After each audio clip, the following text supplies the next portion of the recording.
The hospital room reeked of antiseptic. That sharp, sterile scent that clung to the back of my throat like sorrow. My wife, Clara, lay motionless on the bed, her auburn hair, once radiant, now dulled to a weary shade of rust, fanned across the pillow. The heart monitor ticked out a slow, merciless rhythm, each beat echoing the doctor's grim warning. Days, maybe hours. I sat beside her, my fingers wrapped around her frail hand. Her skin felt paper-thin, chilled.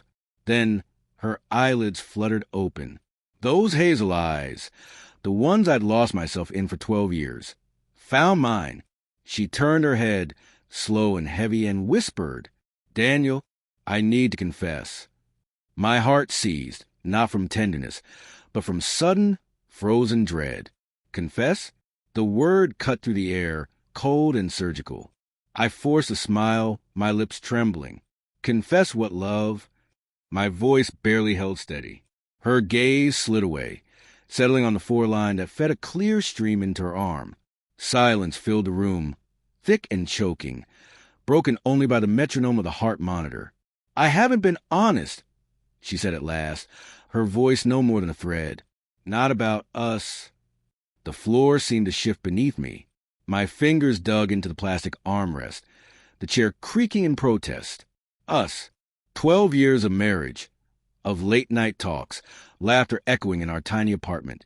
The life we built together flashed through my head like a real unraveling. What could she possibly mean? My chest tightened, but I leaned in closer, desperate to hold on to her words, to hold on to her, even as I felt the ground giving way. "Clara, what are you saying?" My voice came out soft, pleading, while inside, something dark twisted fear, confusion, and something worse I didn't dare name.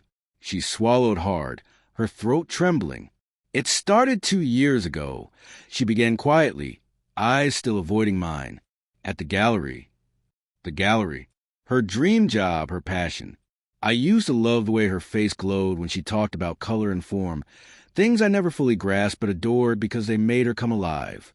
But now, every late night, every distracted smile, every vague excuse for space flashed like a warning I'd ignored. "There was someone," she whispered, her voice breaking. "His name was Julian." The name hit like a blow. Julian. I didn't know him, but in that instant I saw him. Sharp features, confident grin, someone who could pull her away from me without even trying. My stomach lurched. I wanted to stop her, to demand explanations, but her breathing was so shallow I couldn't steel her strength with anger. "Not yet. He was an artist," she continued, her words halting. "He came to the gallery for a show. We talked a lot. It wasn't planned, Daniel. I swear it wasn't." Her fingers twitched in mine, searching for forgiveness, or maybe just contact. I didn't pull away, even though every nerve in me screamed to. Talking. That's what she called it. My mind began stitching together the clues I'd ignored. The late-night phone buzzes, the meetings, the laptop that suddenly needed a password. Things I'd blamed on exhaustion. Or maybe her illness creeping in. But now, each memory glowed red-hot. Undeniable. "How long?" I asked, my voice low, guttural. I hated the sound of it, but I needed to know.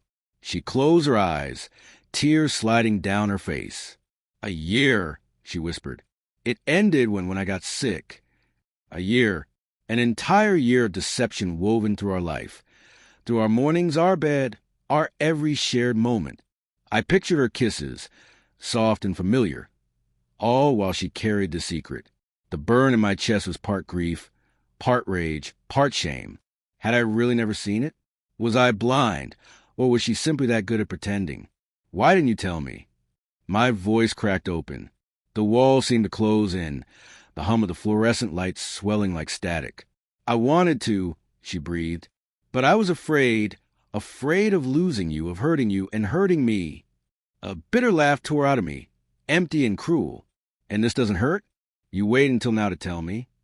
I stopped, my throat locked up. I couldn't say when you're dying. The truth was too cruel, too final.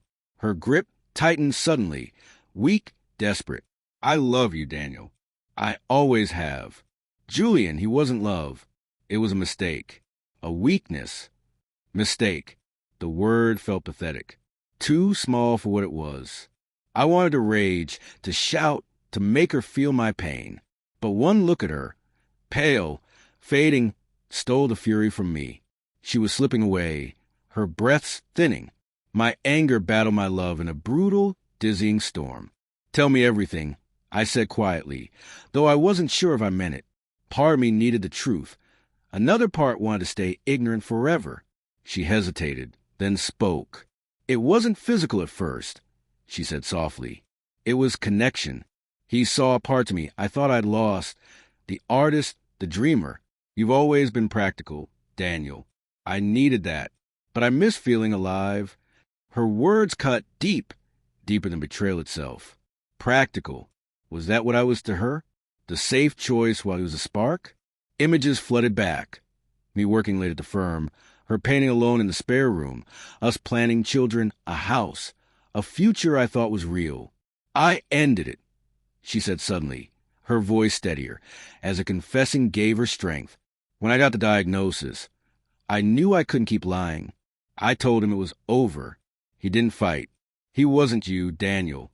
He could never be you." I wanted to believe her. God, I did. But doubt gnawed at me, sharp and merciless. Did she stop because of the illness? Or because the thrill had faded? Was I her choice, or simply what was left? The heart monitor slowed, a barely perceptible change that made panic rise in my chest. "Clara," I whispered, leaning closer, my throat thick. "Why now? Why tell me this when time's almost gone?" Her eyes met mine, open, stripped bare. "Because I couldn't leave you with a lie," she breathed. "You deserve the truth, even if it breaks you. I need you to know I love you, always." Her words shattered something in me. I wanted to hate her, to curse her name, but love, stubborn, wrecked love, refused to die. In her face, I saw not a cheater, but the woman who'd once danced barefoot in the rain, who cried with me when we lost our first child, who made me believe in forever. "I forgive you," I said. The words tasted like ashes. Did I mean them? I didn't know. But I couldn't let her leave carrying that weight. Her lips curved into the faintest smile. "Thank you," she whispered. The monitor flatlined, a long, piercing wail that fractured the room. Nurses rushed in, voices muffled, distant.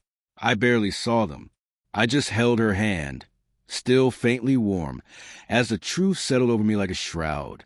She was gone, and with her, the chance to understand, to heal, to make sense of it all. Days later, while sorting through her things, I found a letter tucked inside her sketchbook. From Julian. It was dated 1 month before her diagnosis. "I'll wait for you," it read, "whenever you're ready." My heart stopped. She hadn't ended it, not completely. The realization struck harder than the first betrayal. Yet as I sat in our silent apartment, her painting staring down from the walls, I couldn't help but wonder. Maybe her confession was her choice.